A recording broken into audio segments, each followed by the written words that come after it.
মানে এইটা জিনিসপত্র রিপেয়ার করতে গেলেও সমস্যা। ওরা যে কি বলে কি করে সেটা তো কিছুই বোঝা যায় না। ধাপ্পাবাজ আর ফাঁকাবাজে দুজনটা ভরেই গেছে বুঝছো। বিশেষ করে রিপেয়ারের দোকানে, যেসব দোকানে রিপেয়ার করে না ওরা এসব বেশি করে। এখন বলতেছি মাল্টিকুলার ঠিক করে কত টাকা নিয়েছে ভিউজ পাওয়ার জন্য? কেন তোমাদেরকে আমি মিথ্যাটা বলবো, কেন তোমাদেরকে আমি হয়রানি করবো বলো? মন থেকে আমার জন্য একটা দোয়া আসবে, যে দোয়াটা টাকা দিয়ে পাওয়া যায় না, এবং সেই দোয়াটা আমার জন্য অনেক বেশি মঙ্গলময় হবে।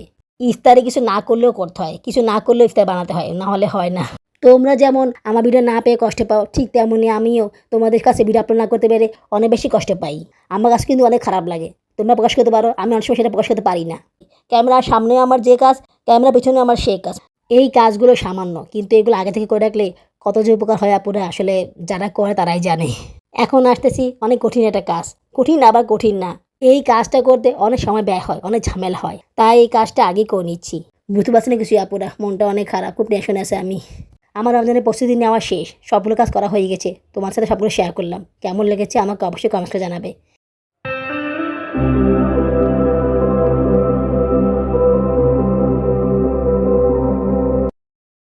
মাল্টি কুকার ঠিক হয়ে গিয়েছে, আজকে নিতে আসলাম। এই মাল্টি কুকার নেওয়ার কথা ছিল শনিবারে, কিন্তু ওরা আমাকে ঘোরালো। শনিবারে আসলাম, বললো যে শনিবারে হবে না, কালকে নিতে আসেন। তাহলে আমাকে কী জন্য বললো শনিবারে আসতে? শুধু তো আমাকে কষ্ট দিল। যে ফোন নাম্বার দিয়েছিল ওই ফোন নাম্বার আমি ফোনও করেছিলাম। ফোন করার পরে আবার তোমার কথা বলতেছে, মানে আমাকে চিনেই না। আমি তো হতবাক, কী ব্যাপার, মেশিনটা দিয়ে আসলাম ঠিক করার জন্য, ওরা দেখে আমাকে চিনেই না। এখন মেশিন তো ঠিক হলো, পানি দিয়ে টেস্ট করতেছে যে মেশিনটা হিট হয় কি না। মেশিনটা হিট হয়, সব কিছু ঠিক আছে, কিন্তু এটা সমস্যা। সমস্যা হচ্ছে যে এটার হাইতে কাজ করে না। এটা তো 3টা পার্ট ছিল, লো, মিডিয়াম, হাই। তো এখন দেখতেছি লো আর মিডিয়াম হচ্ছে, হাই হচ্ছে না। তো যখন মেশিনটা প্রবলেম হয়েছিল তখন কিন্তু এরকমই হয়েছিল। লো আর মিডিয়াম কিন্তু কাজ করতেছিল, কিন্তু হাইটা কাজ করছে না। ওরা কি চেঞ্জ করে দিয়েছে নাকি দেয় না, আমার তো সন্দেহ হচ্ছে। আমার তো মনে হচ্ছে ওরা সেম ডে ঠিক করে দিয়ে দিয়েছে। যেটা দিয়ে ঘোরায় ওটার ভিতরে একটা পার্ট ছিল, মানে ঘোরানোর সিস্টেমটা। ওরা বলছিল যে এটা চেঞ্জ করে নিলে ঠিক হয়ে যাবে, ওদের কাছে এটা নাই, এটা আনতে হবে। তো এই কারণে আর সেদিন আমাকে ঠিক করে দিতে পারেনি। এখন ওরা কি এটা এনেছে নাকি আনেনি, আমার কাছে মনে হচ্ছে ওরা আনেনি। ওরা মনে করে যে যেটা ছিল ওটাকেই ঠিক করে দিয়ে দিয়েছে। নাকি ওরা এনেছে, এটা এরকমই ছিল, যে সিস্টেম ছিল আগের সেটা নেই হয়তো বা। এটা লো, এটা মিডিয়াম, এটা হাই। হাই কই? হাই তো নাই। এখন কাহিনী করে বলতেছে এরকমই পেয়েছি, এরকমই ঠিক করেছি আমরা।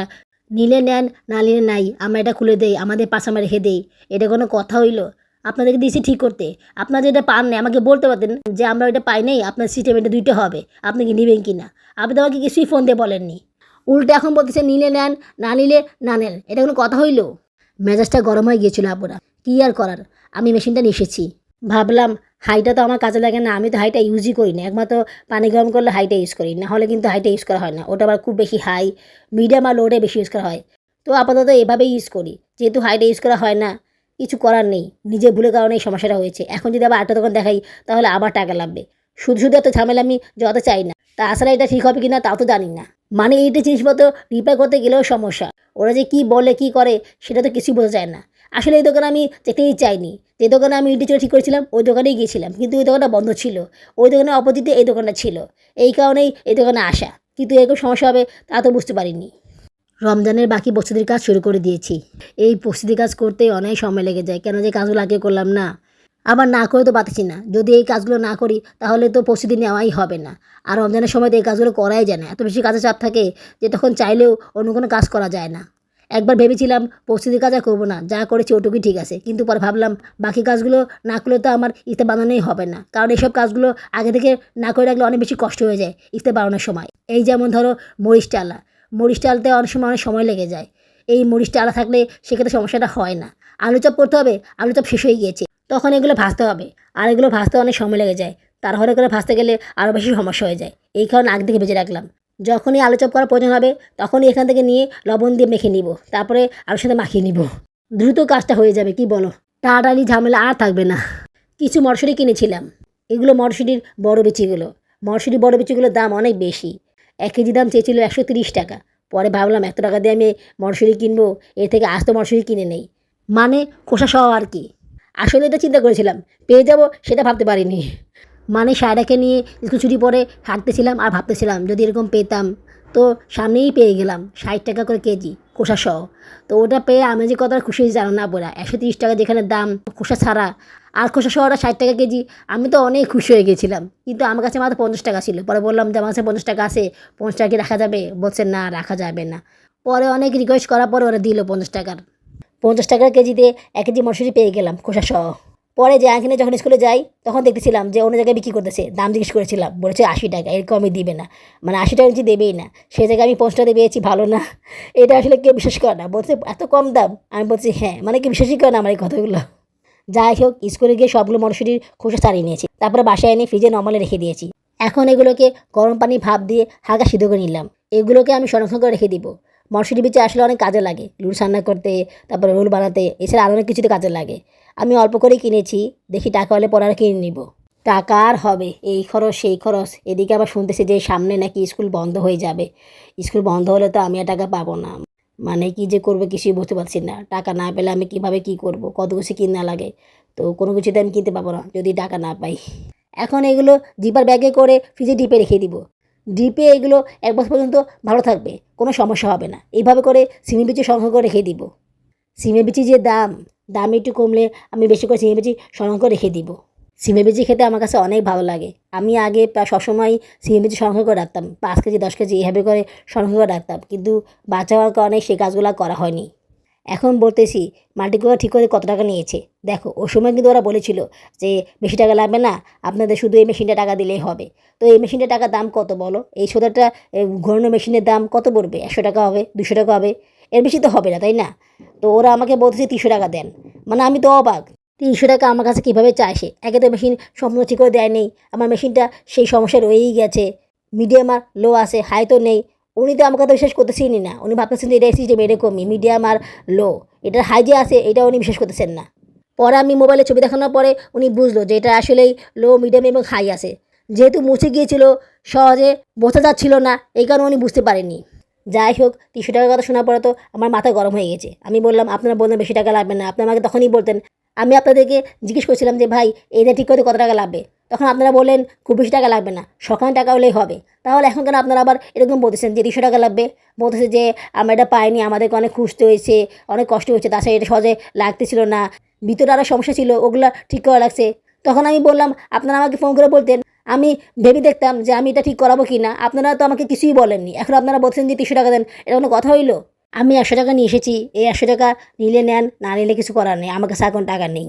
আসলে আমি অনেকগুলো টাকা নিয়ে এসেছি বুঝছো, জানি না কত টাকা লাগবে, তারপরও আমি বুঝেছিলাম বুঝছো যে ওরা ভুগিচুরি করবে, এই জন্য আমি 400 টাকা নিয়ে এসেছি। যদি সম্পূর্ণ ঠিক করে দেয় তাহলে কিছু টাকা কনসিডার করে দিয়ে দিব।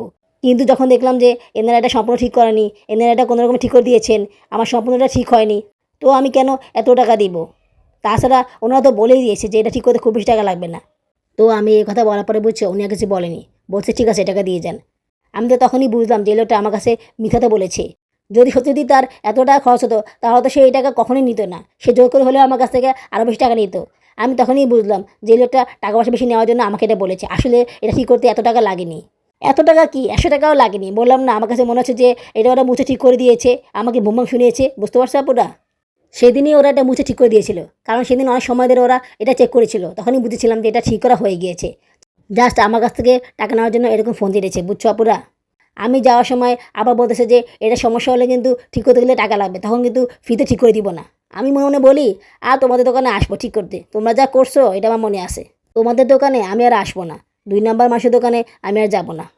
আমার টাকা বেশি যাক, তারপরে আমি একটা ভালো দোকানে যাব, ভালোভাবে জিনিসপত্র ঠিক করব। এরকম বকচকা দোকানে এসে আমার কোনো কাজ হবে না। ঈদ চলে যখন আমি ঠিক করতে গিয়েছিলাম তখন ওই দোকানে ওই লোকটা আমাকে আগেই বলে দিয়েছিল যে 500 টাকা আমি ঠিক করাতে আপনাকে টাকা দিবেন কি না, যদি দেন তাহলে আমি ঠিক করে দিব।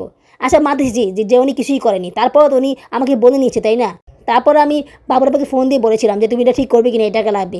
সে বলার পরে কিন্তু আমি ওকে করেছিলাম, না হলে কিন্তু আমি বলতাম না, ঠিক আছে? ওনারা কিন্তু আমাকে এগুলো কিছুই বলেনি। বলবে কেন, এটা তো ঠিক হয়েই গিয়েছিল। এখন যা পারো টাকা নেওয়া ফোন দিই, বুঝছো? ধাপ্পাবাজ আর ফাঁকাবাজে দুজনটা ভরেই গেছে বুঝছো, বিশেষ করে রিপেয়ারের দোকানে, যেসব দোকানে রিপেয়ার করে না ওরা এসব বেশি করে। তাই এসব দোকানে যেতে হলে একটু বুঝে নিয়ে যেতে হবে। চেনা দোকান হলে এক্ষেত্রে অনেক বেশি সুবিধা হয়, সমস্যা হয় না। আচ্ছা, একটা আপু আমাকে কমেন্টসে বলেছিল যে আমি কেন বুটের সাথে আলু সিদ্ধ দিই নেই। বুটের সাথে আলু সিদ্ধ আমি আগে দিয়েছিলাম, কিন্তু বুটের সাথে আলু সিদ্ধ দিলে সেটা খেতে ভালো লাগে না, আলুগুলো কেমন জানি নেতিয়ে যায়, কেমন নরম হয়ে যায়, ওগুলো দিয়ে পরে বুভাজি করে খেতে ভালো লাগে না, একদম বাজে লাগে খেতে। এই কারণে আমি বুটের সাথে আলু দিয়ে সিদ্ধ করি না। যখন আমি বুটটা ভাজি করে নেব তখন আমি আলাদা করে আলুগুলো সিদ্ধ করে নেই। তারপরে বুটের সাথে মেখে নেই, এরপরে ভাজি করে নেই। এভাবে করে খেতে বেশি ভালো লাগে। অনেকে করে কি বুটের সাথে আলু দেয়, তারপর আলুতে আবার হলুদ দেয়, আবার আলুগুলো হালকা সিদ্ধ করে নেয়, এরকম অনেক ঝামেলা করে। তো সেগুলো আমার কাছে ভালো লাগে না, সেগুলো করে কোনো লাভ হয় না। বুটের সাথে আলু সিদ্ধ করে ফ্রিজে রেখে দিলে না, ওগুলো পরে খাওয়া যায় না। তোমরা ট্রাই করে দেখো, অনেক বেশি বাজে লাগে খেতে। আলুর যে একটা টেস্ট সেটা পাওয়া যায় না, সেটা একদম নষ্ট হয়ে যায়। ভিউজ পাওয়ার জন্য কেন তোমাদেরকে আমি মিথ্যা তো বলবো, কেন তোমাদেরকে আমি হয়রানি করবো বলো? তোমরা অনেকেই আসো আমার ভিডিও দেখে অনেক কিছু শিখবে, জানবে এবং সেটা বাসায় ট্রাই করবে। তো বাসায় ট্রাই করার পরে যখন দেখবা যে এটা কাজ হচ্ছে না বা এটা তোমাদের সমস্যা হচ্ছে, তখন তো তোমাদেরই ক্ষতি হবে, তাই না? তোমাদের ক্ষতি হোক এমন কোনো কাজ আমি করবো না।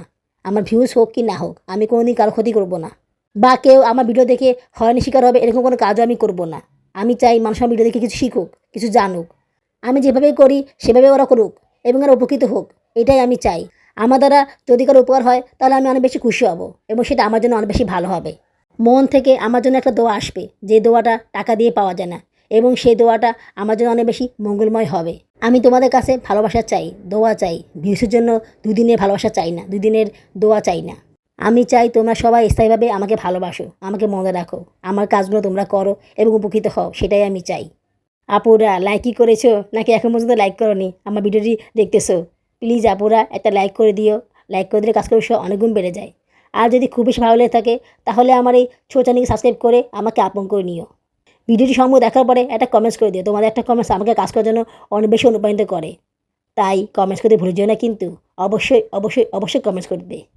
রোজার কারণে ঠিকভাবে চ্যানেলে কাজও করতে পারছি না, মানে ইফতারের আয়োজন করা, যদি সব কিছু আমি করে রেখেছি তারপরে সেগুলো করা, বাচ্চাদেরকে ট্যাকেল দেওয়া, সংসারে কাজ করা, রান্নাবান্না করা, তো এগুলো করতে গিয়ে অনেক বেশি সমস্যায় পড়ে যাচ্ছি আমি।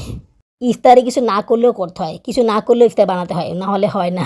আর এই ইফতারি বানানোটা একটা এক্সট্রা কাজ, একটা অতিরিক্ত কাজ, বাড়তি কাজ আর কি। যেমন ধরো আগে শুধু সকালে নাস্তা বানানো লাগতো এবং দুপুরে রান্না করা লাগতো, ব্যাস এটুকুই করা লাগতো। কিন্তু এখন দুপুর রান্না করা লাগে, সেহরির জন্য রান্না করা লাগে এবং ইফতারও বানাতে হয়। তো ইফতার বানাতে গেলে অনেক সময় চলে যায়, বাকি কাজগুলো করার সময় পাওয়া যায় না। অনেক বেশি কষ্ট হয়ে যায় এইসব কাজগুলো করতে। কিন্তু ব্লগের কাজ না করলেও তো ভালো লাগে না, তোমাদের সাথে মনে কথা বলতে পারি না, তোমাদের সাথে আমার কাজগুলো শেয়ার করতে পারি না, তখন কিন্তু অনেক বেশি খারাপ লাগে। তখন মনে হয় যে আমি কিছুই করলাম না, মানে নিজেকে একটু অপূর্ণ মনে হয়, বুঝছো? সম্পূর্ণ পূর্ণ মনে হয় না। ব্লগ ভিডিও আপলোড করলে মনে হয় যে আমি অনেক কিছু করে ফেলেছি তখন অনেক বেশি ভালো লাগে, অনেক বেশি শান্তি পাওয়া যায়, বুঝছো? তোমরা যেমন আমার ভিডিও না পেয়ে কষ্ট পাও, ঠিক তেমনই আমিও তোমাদের কাছে ভিডিও আপলোড না করতে পেরে অনেক বেশি কষ্ট পাই। আমার কাছে কিন্তু অনেক খারাপ লাগে। তোমরা প্রকাশ করতে পারো, আমি অনেক সময় সেটা প্রকাশ করতে পারি না। এদিকে আবার মোবাইলের সমস্যা হয়ে গিয়েছে। মোবাইলের চার্জারে চার্জও ছিল না, মোবাইলের চার্জারে কটাই সমস্যা হয়ে গিয়েছে। ওটা চেঞ্জ করা লেগেছিল, ওটা আবার কিনেছিলাম। তো আমার পকেট থেকে 150 টাকা দিয়ে একটা চার্জারের কর্ড কিনেছিলাম। জানি বাবুরাবু আমাকে সহজে এই টাকা দেবে না, অনেক বেশি ঘোরাবে। কিন্তু কি করার বলো, আমাকে তো মোবাইলে কাজ করতে হবে। মোবাইলে কাজ করতে হলে তো মোবাইলে চার্জ দেওয়া লাগবে, চার্জ না দিলে তো আমি কাজ করতে পারবো না। তো এই কারণে বাধ্য হয়েই ওটা কিনে আনলাম। বুটগুলো ভাজি করে একটা বাক্সে রেখে দিলাম, এখন এটা ডিপ ফ্রিজে রেখে দিব। রমজানের সময় এটা বের করে যতটুকু লাগবে সেগুলো গরম করে নিলেই হবে। আমি এভাবেই করে বুট ভাজি করে রাখি। আগে থেকে ভাজিটা করে ডিপ ফ্রিজে রেখে দিই, তাহলে সেক্ষেত্রে নতুন করে আর ভাজি করতে হয় না, সময়ও বেঁচে যায়। যেহেতু একা মানুষ ইফতার করি, খুব বেশি বুট ভাজি লাগেও না। বাচ্চারা যদি খায় তাহলে লাগে, এখন ওরা খাবে কিনা সেটা তো কথা। গতবার ওরা খায়নি, জায়ান খেয়েছিল, সারা খেতে চায়নি। কিছু পেঁয়াজ বেরেস্তা করব, তাই পেঁয়াজের উপরে একটু চিনি মিশিয়ে দিচ্ছি। আমি সবসময় এভাবে করেই পেঁয়াজ বেরেস্তা করি, একটু চিনি মিশিয়ে দিয়ে পেঁয়াজগুলো মেখে নিই, তারপর সেগুলোকে বেরেস্তা করে নিই। এক্ষেত্রে পেঁয়াজগুলো অনেকদিন পর্যন্ত ভালো থাকে, মুচমুচে থাকে। অনেকে অবশ্যই লবণ দেয়, সেটা দিলেও হবে। তবে আমি সবসময় চিনি দিয়েই করেছি, আমার কাছে এটাই বেশি ভালো লাগে। কিছু বুট রেখে দিয়েছি, বাবুরাবু আবার বুট ভাজি খায়, আমিও খাই, তো এই জন্য অল্প কিছু রেখে দিয়েছি। এই কাজগুলো করতে অনেক বেশি সময় লেগে গিয়েছে আমার। তোমরা তো দেখতেছো যে কত সুন্দর আমি করতেছি, কিন্তু এটা পিছনে যে কত কিছু করা লাগছে আমাকে সেটা তো আমিই জানি। আমার এই জায়গাটা আমি সব কিছুই করি, এই জায়গাতে আমি ইডি চুলা রাখি, রান্নাবান্না করি, তারপরে খাবার দাবার রাখি, তারপরে মাল্টি কুকার রাখি, সব কিছু এই জায়গায় রাখি। তো এই জায়গাটা আমি সবসময় মুছে রাখি, সবসময় জায়গাটা আমি পরিষ্কার করে রাখি, মানে এতটুকু ময়লা আমি এই জায়গায় রাখি না। মানে আমি যে কাজই করি না কেন সেই কাজগুলোই আমি একটু পরিষ্কার করে করার চেষ্টা করি। যেমন ধরো একটা কাজ করলাম, ময়লা হলো, সেটা সাফ করে নেই। আবার একটা কাজ করলাম, ময়লা হলো, সাফ করে নেই। তো এভাবে করে আমি কাজ করি। ক্যামেরার সামনে আমার যে কাজ, ক্যামেরার পিছনে আমার সেই কাজ, মানে কোনো প্রকার ময়লা আবর্জনা থাকবে না। আমি যখনই চিন্তাভাবনা করি যে আজকে আমি ভিডিও শুট করবো, তার আগে আমি কিচেনের কাজগুলো করে নিই। যেমন ধরো ধোয়া বাছির কাজ, মোছামাছির কাজ, এগুলো সব করে নিই। সবগুলো করে সেরে তারপর আমি ভিডিও শুট করি। এই কারণে ভিডিও শুট করার পরে কোনো বাড়তি কাজ আমাকে করতে হয় না, জাস্ট থালা বাসন ধোয়া ছাড়া, যদি ধোয়া লাগে আর কি। থালা বাসন তো ধোয়াই লাগে। থালা বাসন যে কত ধুতে হয় জানো না, আমার মাথা নষ্ট হয়ে গিয়েছে। প্রতিদিন সকালবেলা ঘুম থেকে উঠে কতগুলো থালা বাসন ধোও, তারপরে ইফতারের পরে কত থালা বাসন দৌড়, মানে এই থালা বাসনগুলো ধুতে ধুতে আমার হাত ব্যথা হয়ে গেছে বুঝছো, মানে জীবনটা আমার তেজপাতা হয়ে গিয়েছে।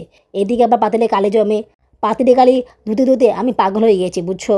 সিলিন্ডার চুলা কেনার জন্য টাকা জমেছিলাম 2300 টাকা, সেই 2300 টাকা থেকে 150 টাকা খরচ হয়ে গেলো মোবাইলের কট কিনতে, আর আছে 2150 টাকা। এখন আমি কী করবো বলো, এই টাকা দিয়ে তো আমি সিলিন্ডার চুলা কিনতে পারবো না, কমসে কম 2300 টাকা তো আমার লাগবেই। তারপর আবার যাওয়া আসা ভাড়া আছে, এরপর আবার কম বেশি টাকা লাগতে পারে, ওরা লাগিয়ে দিবে, সেক্ষেত্রে খরচ থাকবে।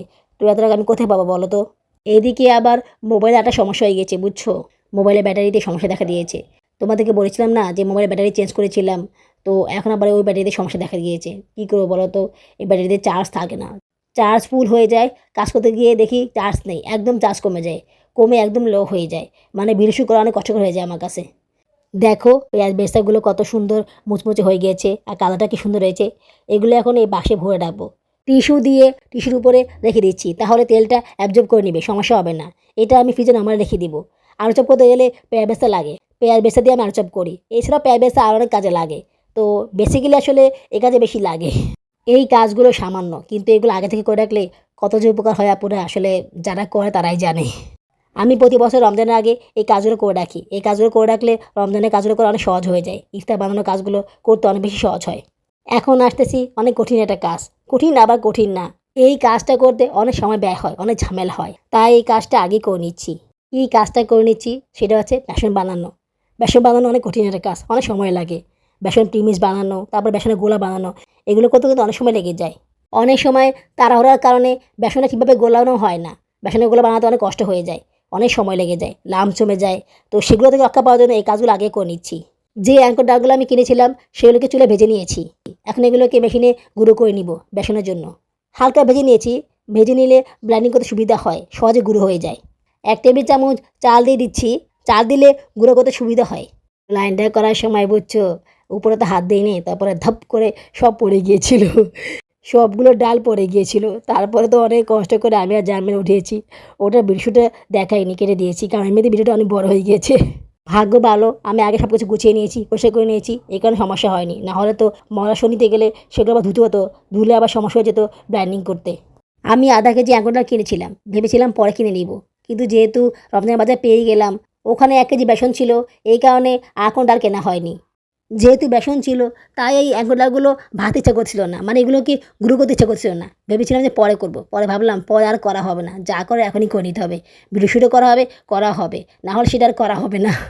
দেরি হলে হোক, কাজগুলো এখনই করে নিই, না হলে পরে আর করা হবে না, পরে করতে গেলে অনেক সমস্যা পড়ে যাবে আমি।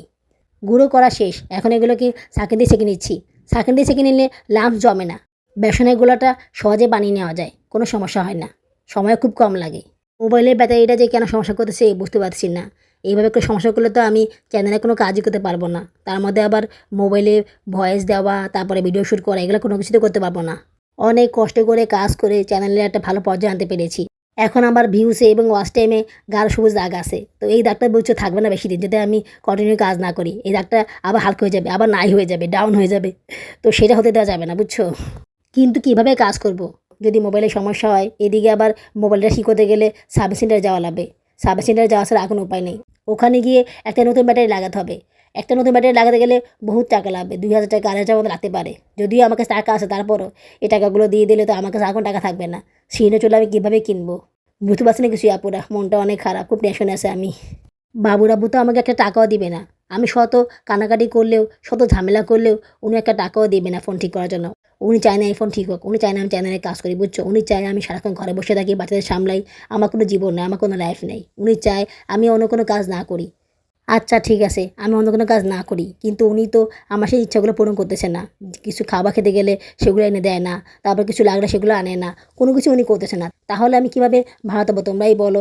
আমি কোনো কিছু চাইলেও করতে পারি না, এই যে একটা কষ্ট, এই যে একটা না পাওয়ার দুঃখ যন্ত্রণা, এগুলো আমি ভুলে থাকি চ্যানেলে কাজ করলে, চ্যানেলে কাজ না করলে এই কষ্টগুলো আমার কাছে আরও বেশি করে জেঁকে ধরে, এই কষ্টগুলো আমি ভুলতে পারি না, আমার খুব খারাপ লাগে, এই কারণে আমি চ্যানেলে কাজ করি। হ্যাঁ আশা আছে যদি কিছু পায়, যদি কিছুটা হয়, তো মানুষ তো আশা নিয়ে বেঁচে থাকে তাই না, আশা ছাড়া মানুষ কীভাবে বাঁচে বলো, তো আমি সে আশা নিয়েই বেঁচে আছি, পাবো কি পাবো না সেটা আমি জানি না, কিন্তু আশা করে যাচ্ছি, এতে করে আমি প্রতিদিন কাজ করতে পারতেছি, কাজ করে আগ্রহ পাচ্ছি, এটাই বা কম বেশি বলো। মেজারমেন্ট কাপ দিয়ে মেপে নিয়েছি, সব মিলিয়ে আড়াই কাপের মতো হয়েছে। এখন এগুলোতে সবগুলো মশলা দিয়ে বেসন পিমিস বানিয়ে নিব, বেসন পিমিস বানালে অনেক সুবিধা হয় বেসনগুলোতে, তো তখন শুধুমাত্র পানি দিয়ে গুলে নিলে হয়, আর কোনো কিছু অ্যাড করতে হয় না। আমি এখানে আড়াই কাপ অনুসারে মশলাগুলো দিয়ে দিচ্ছি। 1 চামচ হলুদের গুঁড়ো, 1 চামচ মরিচের গুঁড়ো, 2 চামচ ধনিয়ার গুঁড়ো, 1 চামচের থেকে একটু বেশি রসুনের গুঁড়া, ঠিক সেম আদা গুঁড়া দিয়ে দিচ্ছি। বেশি মানে 1.5 চামচের চেয়ে একটু কম আর কি। 1/2 চা চামচ বেকিং সোডা এবং 1/2 টেবিল চামচ লবণ দিয়ে দিয়েছি। এখন এগুলোকে ভালোভাবে মিক্স করে ছেঁকে নিব। কি ভাবতেছো, একবার ছেঁকেছি আবার কেন ছাঁকতেছি? আসলে মশলাগুলো দেওয়ার কারণে এগুলোকে আবার ছেঁকে নিতে হবে। না ছেঁকে নিলে অনেক সময় লাম জমে যায়, সেগুলো দিয়ে পরে গুলোতে সমস্যা হয়ে যায়। তাই আবার ছেঁকে নিলাম। ও ছাঁকনি দিয়ে ছাঁকা সম্ভব হচ্ছিল না, এই কারণে বড় ছাঁকনি দিয়ে ছেঁকে নিলাম। আবার সেই সিলভারের বড়াটা বের করে নিলাম। ভেবেছিলাম কাজ শেষ হয়ে গিয়েছে, আর লাগবে না, এখন দেখতেছি আবার লাগতেছে। এই প্রিমিসগুলো আমার অনেক কাজে লাগবে আপুরা, তোমরা জানো না যে এটা আমার কত কাজে লাগে। ইফতারের আগে জাস্ট এগুলোতে একটু পানি দিয়ে গুলে নিলেই হবে, বেসনগুলো খুব তাড়াতাড়ি হয়ে যাবে, একটু সময় লাগবে না, লামসও জমবে না, খুব তাড়াতাড়ি কোদানো হয়ে যাবে। যে বেসনগুলো আমি পেয়েছিলাম সেগুলো দিয়ে এখন প্রিমিস বানিয়ে নিচ্ছি। এখানে 4 কাপের মধ্যে বেসন আছে, বাকিগুলো খরচ হয়ে গিয়েছে। ইনস্ট্যান্ট বেসন ছিল তো, তাই ওগুলো ভেজে খেয়ে নিয়েছি। কিছু আলু চপ ভেজে নিয়েছিলাম, আর ডিমি চপগুলো ভেজে নিয়েছিলাম, যার কারণে বেসন একটু কমে গিয়েছে। আমি তো ভেবেছিলাম যে এগুলো করবোই না, বেসন প্রিমিস বানানো অনেক ঝামেলা কাজ, একটু সময় লাগে। পরে ভাবলাম না করে উপায় নেই, করলে অনেক ভালো হবে, পুরো রমজান মাসটা অনেক আরামে কেটে যাবে। আমি প্রতি বছর এই কাজগুলো করি, বুঝছো, আমার অনেক উপকার হয়, মানে অনেক বেশি উপকার হয় আমার, বুঝছো। তোমরা যারা করো তারা জানো যে এটা কতটা উপকার লাগে। এই যে বেসন প্রিমিসগুলো বানিয়ে নিলাম না, এগুলো দিয়ে আমার মানে প্রায় অনেকদিন চলে যাবে, বলতে পারো যে পুরো রমজান মাসটা চলে যাবে। সেক্ষেত্রে আমাকে নতুন করে আর বানাতে হবে না, আশা করতেছি। যদি বাচ্চারা ভাজা পোড়া খায় তাহলে হয়তো বা আবার বানাতে হবে, আর না হলে এগুলো দিয়ে আমার হয়ে যাবে। বেসন প্রিমিস বানানো যে কতটা উপকার হয় এটা আসলে বলা অপেক্ষা রাখে না, এটা অনেক বেশি কাজে লাগে। রমজানে আসলে এটা বানানোর কোনো বিকল্প নেই, এটা বানাতেই হবে। এটা বানালে রমজানের ভাজা পোড়া কাজগুলো খুব সুন্দরভাবে করা যায়, যেহেতু বেসন সব কিছুতেই লাগে, বেসন ছাড়া হয় না, তো সেক্ষেত্রে এটা অনেক বেশি কাজে লাগে। এখন এগুলোকে আমি ফ্রিজে নর্মালে রেখে দিব। ফ্রিজের নর্মালে এটা মাসটা ভালো থাকবে, যদিও আমার এতদিন লাগবে না, 1 মাসে আমার শেষ হয়ে যাবে খাওয়া। কিছু বেসন প্রিমিস দিয়ে বেসনগুলো বানিয়ে নিচ্ছি। এই গোলাটা আমি আগে থেকে বানিয়ে রাখি, আগে থেকে বানিয়ে ডিফ্রিজে রেখে দিই, সেক্ষেত্রে আমার গোলাতে হয় না, সেই কষ্টটা আমার কমে যায়। বুঝোই তো 4টা বাচ্চা নিয়ে কাজ করা, আবার রোজা রাখা, ইফতার বানানো অনেক কঠিন একটা কাজ। যদিও মনে করো যে সেরকম বড় ধরনের ইফতার বানাই না, যেগুলো সবাই বানায় নর্মালি সচরাচর সেগুলো আমি বানাবো, কিন্তু সেগুলো বানাতে গেলে তো অনেক কষ্ট হয়ে যায়। এত সহজ না সব কিছু করা, বুঝছো। একদিনে পেঁয়াজু বানানো, একদিন আলু চপ বানানো, একদিনে প্রিমিক্স ছাড়া বেসনগুলো বানানো, বুট ভাজি করা, এগুলো আসলে অনেক কষ্টকর বিষয়। তবে কিছু কাজ যদি আগে থেকে করে রাখি তাহলে সে কষ্ট আর হয় না। দেখো, ছাকার কারণে আর প্রিমিক্স বানানোর কারণে আমার কষ্টটা কত কমে গেল। বেসনগুলো বানাতে একটু সময় লাগলো না, খুব তাড়াতাড়ি হয়ে গেল, খুব দ্রুত কাজটা করা হয়ে গেল। যদি এগুলো আমি না করতাম তাহলে এই কাজটা করতে আমার কত সময় লাগতো, কত বেশি লাম্পস জমতো। এই লাম্পসগুলো ঠিক করতেই তো অনেক সময় লেগে যেত। বেসনগুলো গোলার সময় যদি লাম্পস জমে না তাহলে অনেক বেশি বিরক্ত লাগে, তখন খুব বেশি রাগ লাগে কাজ করতে গেলে। আমি ভেবেছিলাম 2 বাটি লাগবে, এখন দেখতেছি 1 বাটিতে সব হয়ে গেল। বেসনগুলো বানানো হয়ে গেল, এখন এগুলোকে আমি ডিপ ফ্রিজে রেখে দিব। ইফতার বানানোর ঘণ্টাখানেক আগে বের করে রাখবো, তারপরে গুলিয়ে ভাজা ভাজা কাজগুলো করে নিব। কত বেশি সময় সেভ হলো বলো তো আপুরা। ইফতারের সময় এই কাজগুলো করতে গেলেই বাড়তে অনেক সময় লেগে যেত, অনেক বেশি টাইম স্পেন্ড হতো, আর বিরতও লাগতো করতে। যাই হোক, আমার রমজানের প্রস্তুতি নেওয়া শেষ, সবগুলো কাজ করা হয়ে গেছে। তোমার সাথে সবগুলো শেয়ার করলাম, কেমন লেগেছে আমাকে অবশ্যই কমেন্টস করে জানাবে। আগামী ব্লগে দেখা হবে। আল্লাহ হাফিজ।